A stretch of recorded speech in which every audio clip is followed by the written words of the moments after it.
జనంగొంతుకు స్వాగతం. నేను మీ అనిల్ దేశాయ్. చూసాం, సార్వత్రిక ఎన్నికలు ముగిశాయి. ఇవాళ రేపు ప్రభుత్వాన్ని ఏర్పాటు చేసే దిశ కూడా బీజేపీ నాయకులు ఎన్డీఏ కూటమి అడుగులు వేయడం మనం చూస్తున్నాం. అదేవిధంగా దాదాపుగా ఒక 2 రాష్ట్రాల్లో ఒక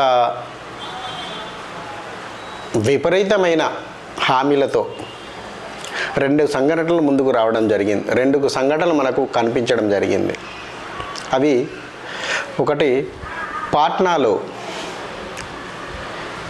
గ్యారంటీ కార్డుల పేరుతో కాంగ్రెస్ పార్టీ 8,500 ప్రతి మహిళకు 8,500 ప్రతి నెల ఇస్తామని చెప్పి హామీలతో కూడిన ఒక గ్యారంటీ పత్రం ప్రతి ఒక్కరికి, ఒక మహిళకు ఇవ్వడంతో వారందరూ కూడా మరి మేము మీకే ఓట్లేసాం, మరి మాకు మీ ఒక గ్యారంటీ పత్రాన్ని నమ్మి మేము ఓటేసాము, మరి మా పరిస్థితి ఏంది అని చెప్పి పాట్నాలోని కాంగ్రెస్ కార్యాలయానికి రావడం జరిగింది.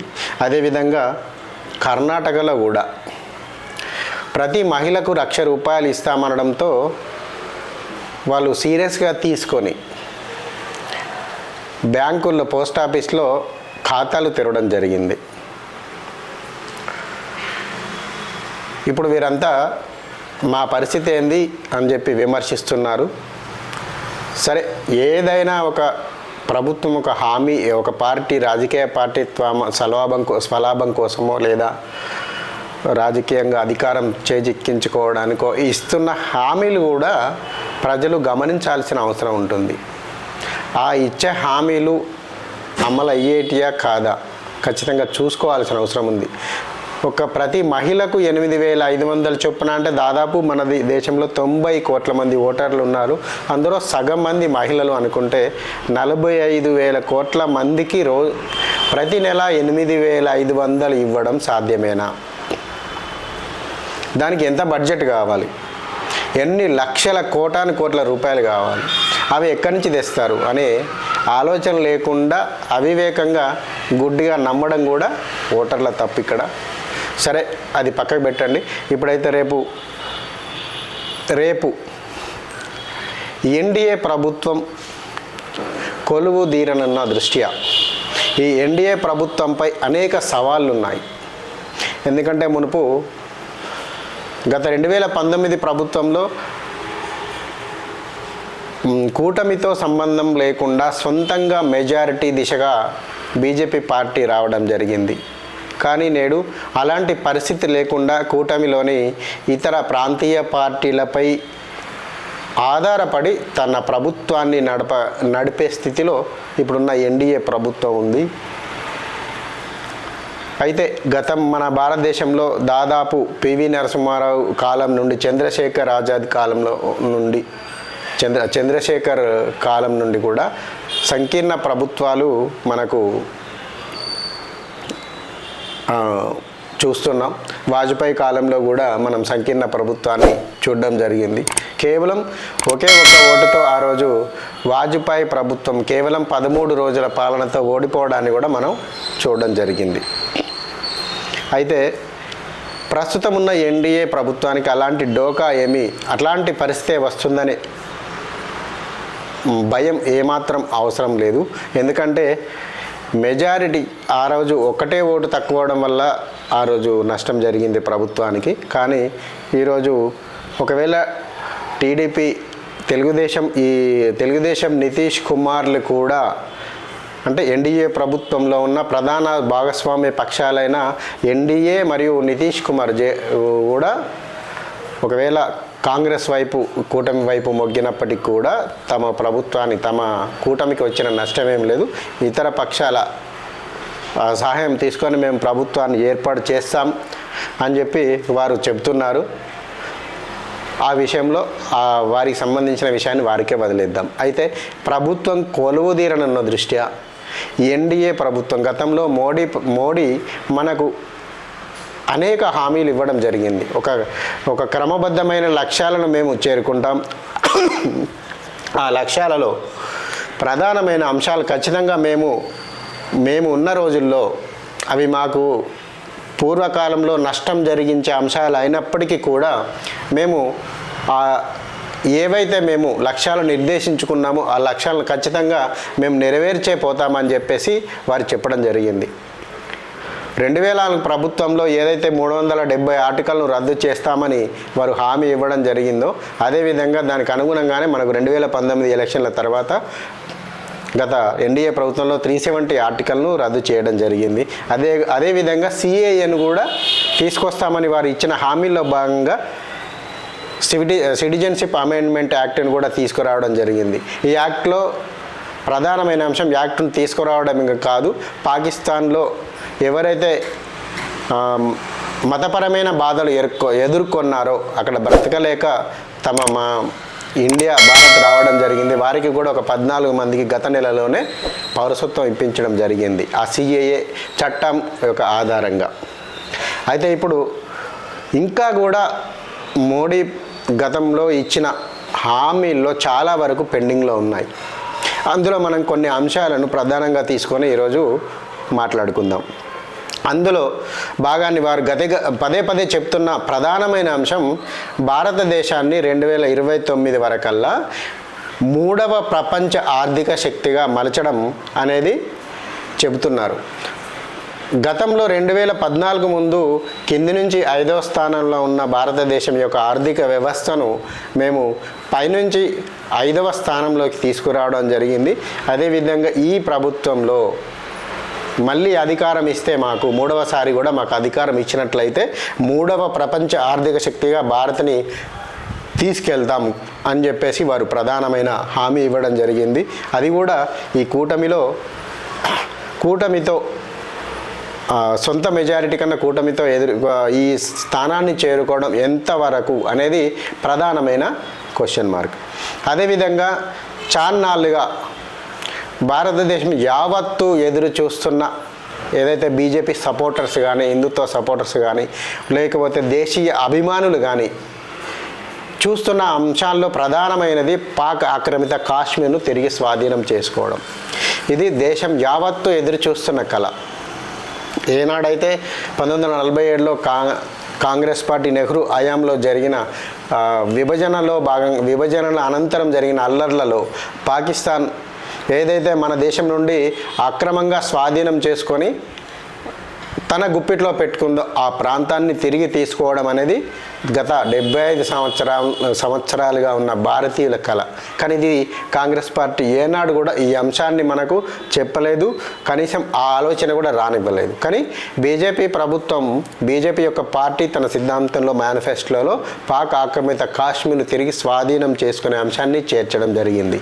అదేవిధంగా వారు ప్రధానమైన ఇంకొక అంశాలు హిందుత్వం దిశగా భారతదేశాన్ని సంస్కృతి పూర్వ వైభవానికి తీసుకునే దశలో భాగంగా అయోధ్యలాగే సేమ్ ఏదైతే అయోధ్యను సుప్రీంకోర్టు లో మన కొట్లాడి అయోధ్యను హిందువులకు అప్పగించిందో అదేవిధంగా వారణాసి మరియు కాశీ, ద్వారకలను కూడా మధుర ఇలాంటి ప్రాంతాలను కూడా తిరిగి అన్యమత సంఖ్యల నుండి విముక్తి కల్పించడం, తద్వారా తిరిగి పూర్వ వైభవం కల్పించడం కూడా భారతీయ జనతా పార్టీ మోడీ ప్రభుత్వం చెబుతున్న అంశాల్లో ప్రధానమైన అంశం.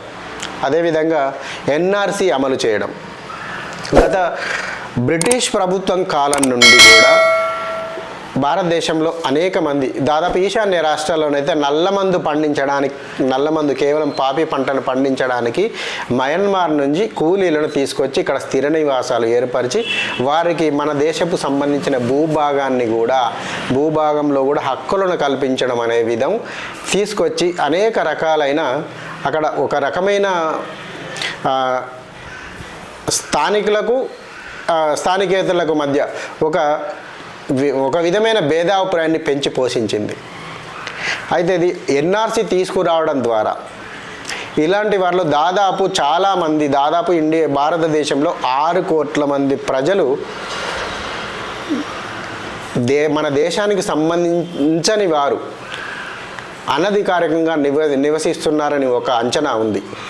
ఈ ఎన్ఆర్సీ కనుక అమలు అయితే ఎవరైతే మయన్మార్ నుంచి దొంగచాటుగా అది కాంగ్రెస్ ప్రభుత్వం కూడా దీనికి సంబంధించిన ఒక చట్టం తీసుకొచ్చింది. కొన్ని రోజులు 1954 తర్వాత వచ్చిన వారికి ఇక్కడనే ఉండొచ్చని ఒక దశలో మాట్లాడడం జరిగింది. తదనంతరం 75 వరకు అని ఒక దశలో మాట్లాడడం జరిగింది. తదనంతరం ఒక 80-81 వరకు ఉండొచ్చు అనేది, తర్వాత వచ్చిన వారిని తొలగించాలని చెప్పి రానివద్దని చెప్పి ఒక మాట మాట్లాడడం జరిగింది. ఇదన్నీ కాంగ్రెస్ ప్రభుత్వం జరిగింది, కానీ అమలుకు నోచుకోలేదు. ఎన్ఆర్సీ వాస్తవంగా కాంగ్రెస్ ప్రభుత్వం తీసుకొస్తామని చెప్పి మాట్లాడడం జరిగింది, కానీ దానికి ఒక జీవో కార్యరూపం మాత్రం దార్చలేదు. ప్రధానంగా పొడిగించుకుంటూ వెళ్ళింది. అదేవిధంగా పొడిగించడమే కాదు, అనేక ఇతర ప్రాంతాల నుంచి వలస వచ్చిన వారికి గేట్లు తెరిచి మరి బార్లా తెరిచింది. వారికి రేషన్ కార్డు ఇప్పించడము, ఆధార్ కార్డు ఇప్పించడము, అదేవిధంగా భూభాగాలను కూడా మనకు సంబంధించిన వ్యవసాయ క్షేత్రాలను కూడా వారికి అప్పగించడము, ఆస్తులు అప్పగించడము, అనేక దొంగచాటు వ్యవహారాలు వారికి ఇప్పించడం జరిగింది. దాదాపు దేశంలో 6 కోట్ల మంది అన్య దేశీయులు, పరదేశీయులు మన దేశంలో ఉంటున్నారని ఒక అంచనా ఉంది. ఒకవేళ ఎన్ఆర్సీ కనుక అమలు చేసినట్లయితే ఈ 6 కోట్ల మంది ప్రజలను, అదేం సాధారణమైన సంఖ్య కాదు, 6 కాదు, దాదాపు మన కూలీల మీద అత్యంత ప్రభావం చూపుతున్న అంశం వీరి కారణంగా. ఎందుకంటే వీరు దాదాపు మనకిక్కడ రోజువారీ కూలీ ఒక 100 రూపాయల కూలీ నడుస్తుంది అంటే వారు 50-60 రూపాయలకు కూడా పని చేస్తున్న దాఖలాలు మనకు కనబడుతూ ఉంటాయి. దానివల్ల మన దగ్గర ఉన్న కూలీలకు కూడా గిట్టుబాటు ధర లభించకపోవడం అనే అంశం కూడా ప్రధానమైన తీవ్రమైన అంశము. ఒకవేళ ఎన్ఆర్సీ కనుక అమలు చేసినట్లయితే ఈ 6 కోట్ల మంది కూడా మరి పంపించడమా, లేకపోతే వారికి కూడా ఇక్కడనే ఇతరత్ర అంటే ఒక రకమైన ప్రత్యేకమైన ఒక కార్డు వారికి ఇచ్చి పునరావాసం కల్పించడం అనేది ఈ ఎన్ఆర్సీ యొక్క ఉద్దేశం. అదేవిధంగా ఒకే దేశం ఒకే ఎన్నిక అనే విధానం కూడా తీసుకురావడం. గత ఎన్డీఏ ప్రభుత్వంలో కూడా పదే మోడీ గారు మాట్లాడడం జరిగింది.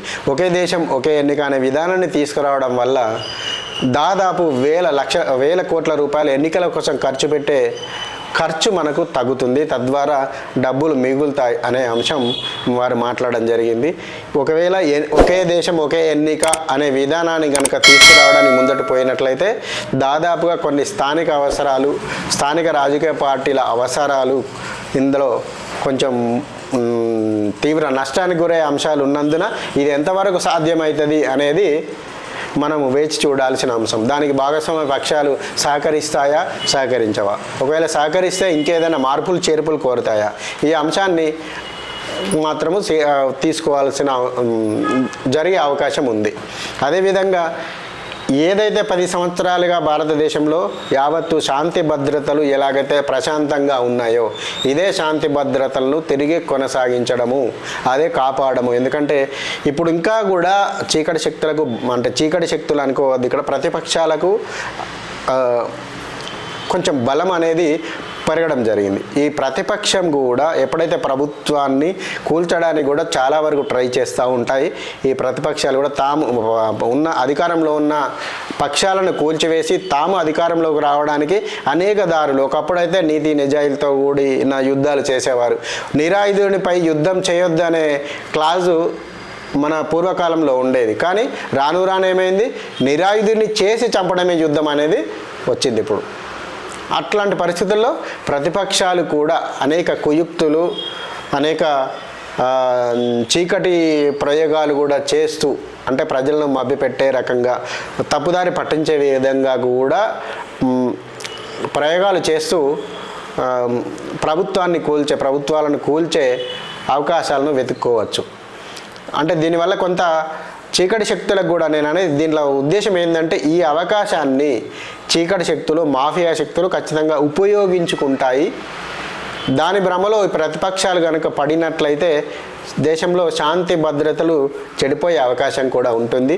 కానీ అట్లాంటి పరిస్థితుల్లో ఈ ఎన్డీఏ ప్రభుత్వం శాంతి భద్రతలు కాపాడే విషయంలో ఎలాంటి చర్యలు తీసుకుంటుంది అనేది మనం రోజు రోజు పరిస్థితులను బట్టి చూడాల్సిందే తప్ప ప్రత్యేకంగా ఈరోజు మాట్లాడుకోవడంలో మనము దాన్ని మాట్లాడుకోగలిగే పాయింట్స్ మనకు అందులో దొరకవు. ఓకే, మీకు ఈ కంటెంట్ కనుక మీకు నచ్చినట్లయితే లైక్ చేయండి. అదేవిధంగా మీ బంధువులకు, మీ స్నేహితులకు మా యొక్క జనంగంతో ఛానల్ను ప్రమోట్ చేయండి. మీరు మీ అభిప్రాయాలను నిర్మోహమాటంగా కింద కామెంట్ రూపంలో తప్పకుండా తెలియజేయండి. జై హింద్, భారత్ మాతాకి